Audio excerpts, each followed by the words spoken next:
అదే RTV app వార్తల్ని క్షణాల్లో చదివే అవకాశం ఉంటుంది. ఒక న్యూస్ పేపర్, ఒక టెలివిజన్ ఛానల్ మీ చేతుల్లో ఎప్పుడూ ఉంటాయి. ఓం నమ శివాయ. పిఠాపురం పట్టణంలో వేంచేస్తున్న శ్రీ కుక్కుటేశ్వర స్వామివారి దేవస్థానంలో సామూహిక వరలక్ష్మి వ్రతాలు చాలా ఘనంగా జరుగుతున్నాయండి. ప్రతి సంవత్సరం కూడా ఏదో ఒక శ్రావణ శుక్రవారం రోజున ఈ పిఠాపురం నియోజకవర్గంలో నలుమూలలా ఉన్నటువంటి ముత్తైదువులందరూ కూడా ఇక్కడ కూర్చొని దేవస్థానం ఆధ్వర్యంలో ఈ సామూహిక వరలక్ష్మి వ్రతాలు జరిపించడం అనేటువంటిది ఆనవాయితీ అండి.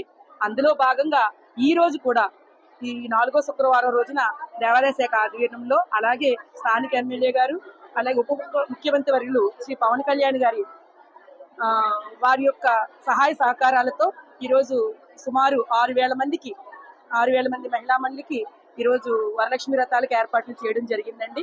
ఈరోజు వర్షం చాలా ఇబ్బంది పెడుతున్నా కూడా వాళ్ళు ఏమి లెక్క చేయకుండా అది తడుచుకుంటూ కూడా ఈరోజు ఈ పూజా కార్యక్రమాల్లో పాల్గొన్నారు. దేవస్థానం నుంచి కూడా అన్ని పూజా సామాగ్రి అంతా కూడా వారికి ఉచితంగా ఏర్పాటు చేయడం జరిగిందండి.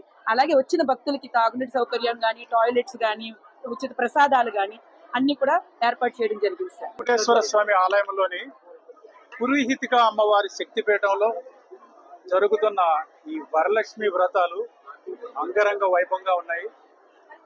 ఉదయం 6 గంటల నుంచే భక్తులు ఈ పూజలో నిమగ్నమై ఉన్నారు. ఏటా ఒక శ్రావణ మాసంలోని ఒక శుక్రవారం నాడు స్థానిక ఎమ్మెల్యే గారు ఇక్కడ చీర, పసుపు, కుంకుమ ఆడపడుచులందరికీ ఇచ్చి ఈ కార్యక్రమాన్ని నిరంతరాయంగా కొనసాగే పరంపర ఇక్కడ ఒక ఆచారంగా ఉంది. ఆ ఆచారాన్ని, ఆ పరంపరను మన ప్రీతమ నాయకులు, ఉప ముఖ్యమంత్రి, స్థానిక ఎమ్మెల్యే శ్రీ పవన్ కళ్యాణ్ గారు కూడా ఘనంగా కొనసాగించండి. ఇక్కడ ఏర్పాట్లు ఎటువంటివి కావాలన్నా మనం చేద్దాము. 6,000 మంది భక్తులకి అవకాశం ఉందంటే ఆయన 12,000 మందికి చీరలు, పసుపు, కుంకాలు పంపించారు. బ్యాచ్కి 1,500 మంది చొప్పున పూజలు చేస్తున్నారు.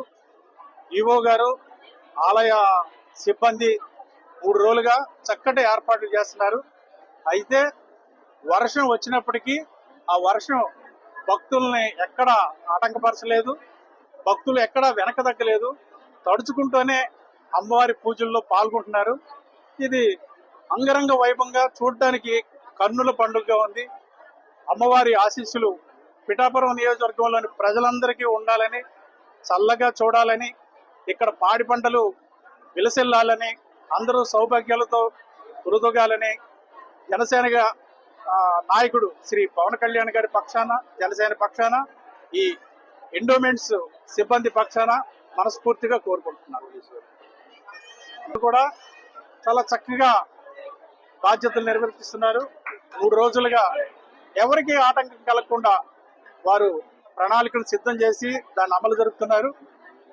దాని కారణంగా ప్రశాంతమైన వాతావరణంలో ఒక భక్తి ప్రపత్తులతో ఈ కార్యక్రమాన్ని కొనసాగించే ఒక అవకాశం అందరికీ ఏర్పడింది. ఇక్కడికి వచ్చిన భక్తులందరికీ శిరస్సు వంచి నమస్కరిస్తున్నారు. భక్తుల సౌకర్యార్థం ఏర్పాటు ఏ విధంగా ఉంది? వర్షం వచ్చినప్పటికీ మీరు చూస్తున్నారు కదా, అందరూ వచ్చి కింద నేల తడిచున్నప్పటికీ కూర్చొని పూజాధికారులు నిర్వహిస్తున్నారు. అది వారి భక్తికి తార్కాణం. మొత్తం పాటలో పంపించడంలో కూడా జాప్యం జరిగిందని చెప్పేసి భక్తులు చాలా ఆవేదన వ్యక్తం చేస్తారు. అటువంటిది ఏమీ లేదండి. నిన్నటి నుంచి చెప్పిన సమయానికి దేవాలయంలో పాసులు ఇవ్వడం జరిగింది. అదే విధంగా బయట కూడా పాసులు ఇవ్వడం జరిగింది. ఇంకా ఎవరికైనా పసుపు, కుంకుమ, చీర కావాలనుకుంటే మా జన సైనికులు ఇక్కడే ఉంటారు. ప్రతి ఒక్కరికి అందజేసే వెళ్తారు. మరిన్ని వీడియోస్ కోసం ఛానల్ ని సబ్స్క్రైబ్ చేయండి. లేటెస్ట్ అప్డేట్స్ కోసం వాట్సాప్ ఛానల్ ని ఫాలో చేయండి. అండ్ లింక్ డిస్క్రిప్షన్ లో ఉంది.